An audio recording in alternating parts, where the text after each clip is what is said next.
सुधीजन, आप सभी अवगत हैं कि अद्वैत वेदांत के पुरस्कर्ता श्री मदाद्य शंकराचार्य जी द्वारा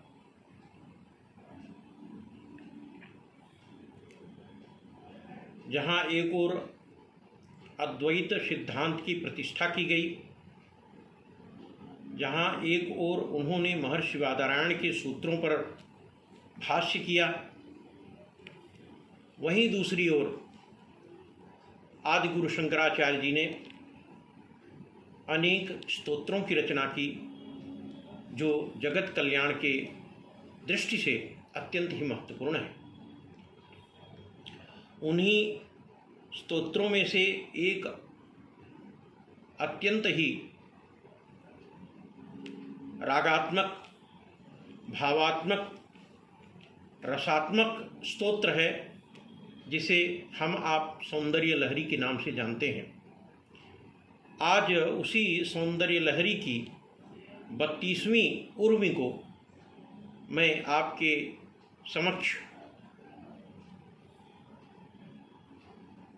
आंदोलित करने जा रहा हूं, और मुझे पूर्ण विश्वास है कि आप उसमें रससिक्त होकर पूर्ण मनोभाव के साथ अवगाहन कर सकेंगे। एक बात मैं यहाँ और भी स्पष्ट कर दूं कि इस श्लोक में जगत गुरु आदि शंकराचार्य जी ने तांत्रिक रहस्य और विशेषकर श्री विद्या को बहुत ही गुह्य रूप में पिरोने का प्रयास किया है। 32वीं लहरी के रूप में श्लोक इस प्रकार है। शिवः शक्तिः कामः क्षितिरथ रविः शीतकिरणः स्मरो हंसः शक्रः तदनु च परामारहरयः अमीहृल्लेखाभिस्तिसृभिरवसानेषु घटिता भजन्ते ते वर्णास्तव जननी नामावयवताम। इस श्लोक का जो भावार्थ है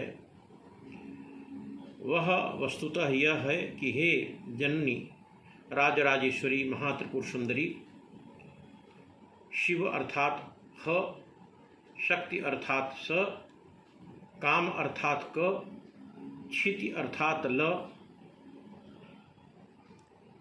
यह प्रथम समुदाय में, रवि अर्थात ह, शीत किरण अर्थात स, स्मर अर्थात क, हंस अर्थात ह, शक्र अर्थात ल, ये द्वितीय समुदाय के रूप में, और उसके बाद परा अर्थात स, मार अर्थात क, हरिम अर्थात ल, तृतीय समुदाय के रूप में। इन तीनों समुदायों के अंत में हृल्लेखा अर्थात ह्रीम भुवनेश्वरी बीज को जब हम लगाते हैं तो क्रमशः हस कल हीम, हस कल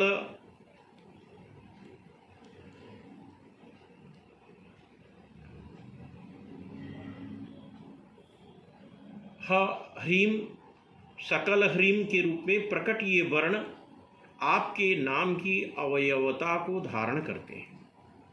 अर्थात ये सारे बीज क्रमशः त्रिकूट विद्या, पंचदशी विद्या तथा श्री विद्या हाद के रूप में आपके नाम के अंग के रूप में स्वीकार किए जाते हैं। वस्तुतः इस श्लोक में श्रीमदादि शंकर ने लोपामुद्रा विद्या की उद्भावना की है।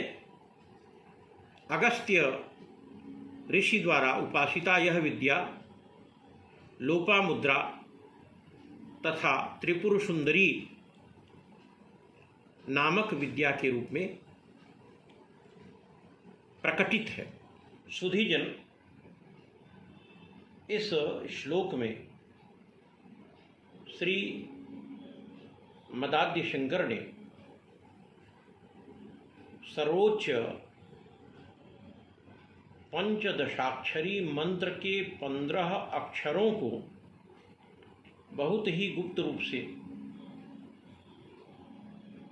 प्रकट किया है। आप अवगत ही हैं कि मंत्रों में अक्षरों को सीधे नहीं प्रकट किया जाता, बल्कि मंत्र को खुले तौर पर प्रकट किए बिना अत्यंत गुप्त तरीके से प्रकट करना होता है। और उसका जो उद्देश्य है वह यह है कि इस प्रकार के मंत्र केवल उन तक पहुँचें जो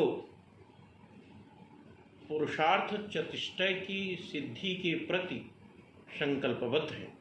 सुधीजन, इस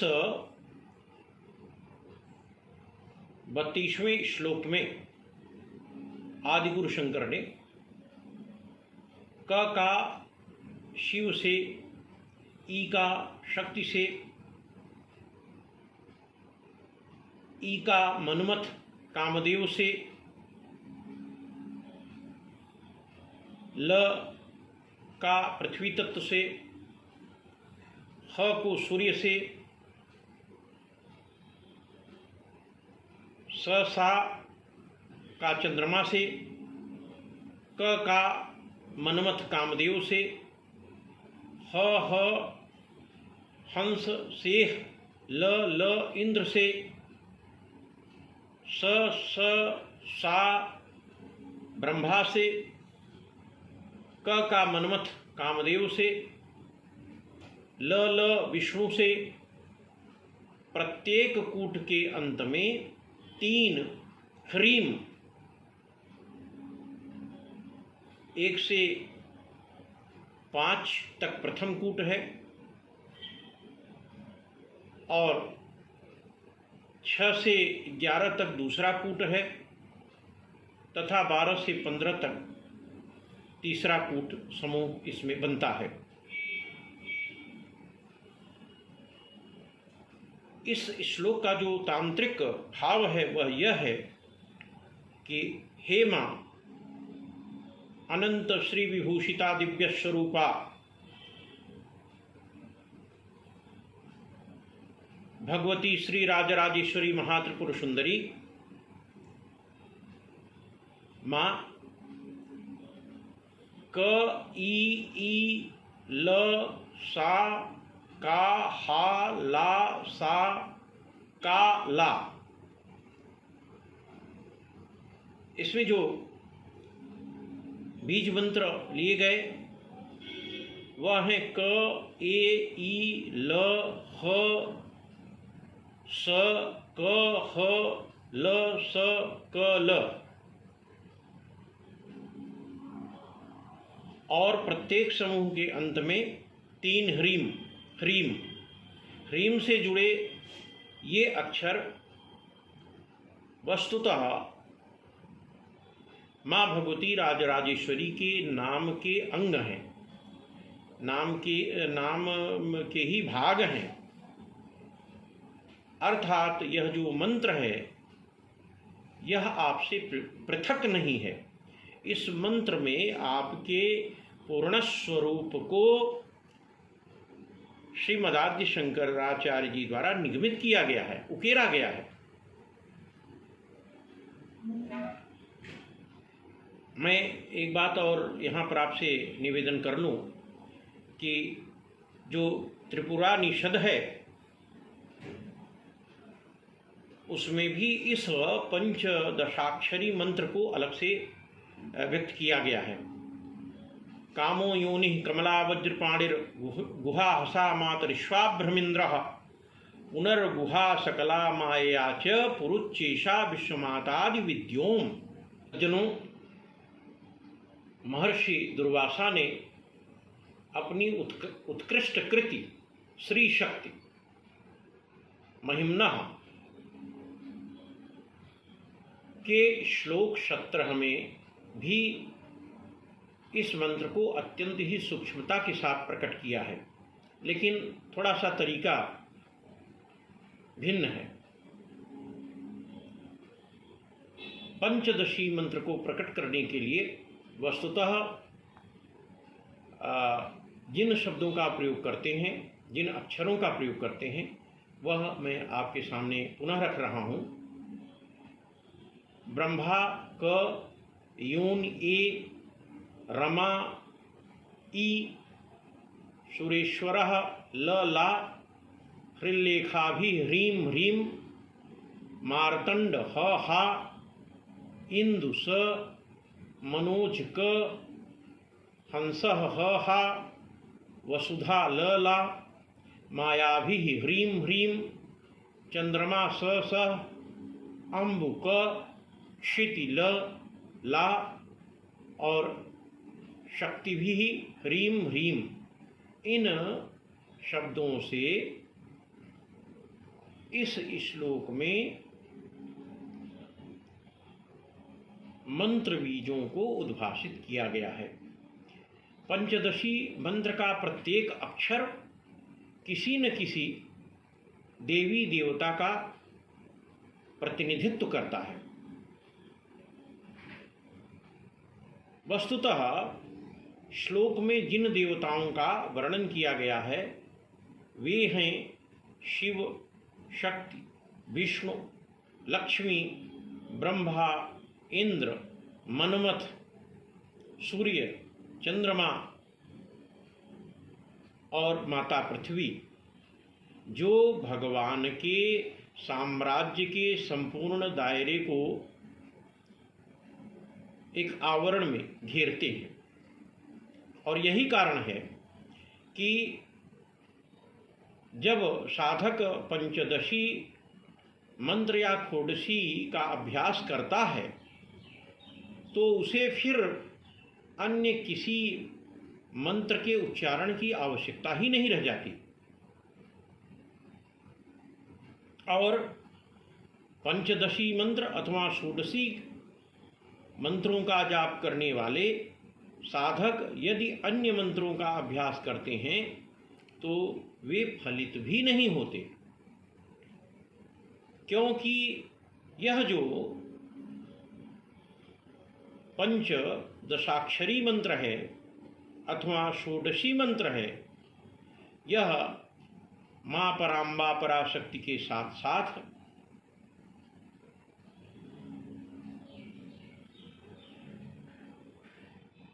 शिव,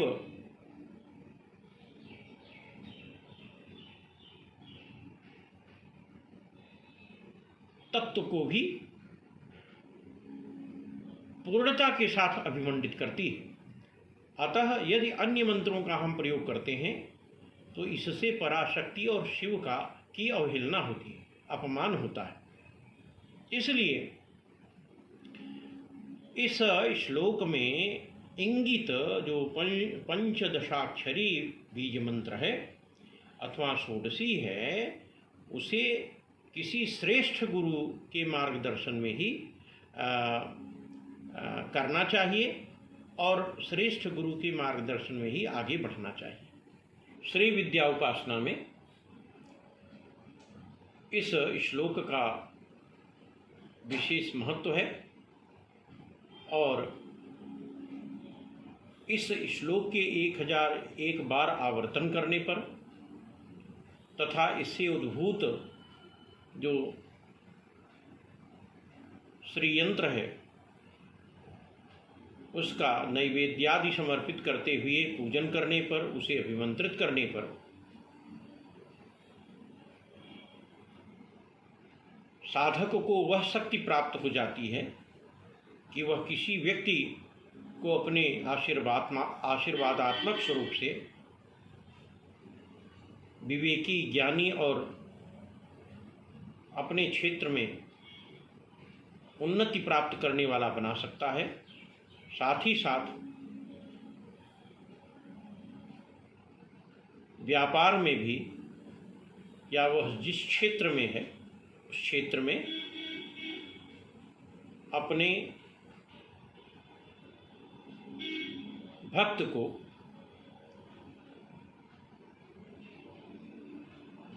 उन्नति की ओर अग्रसरित कर सकता है।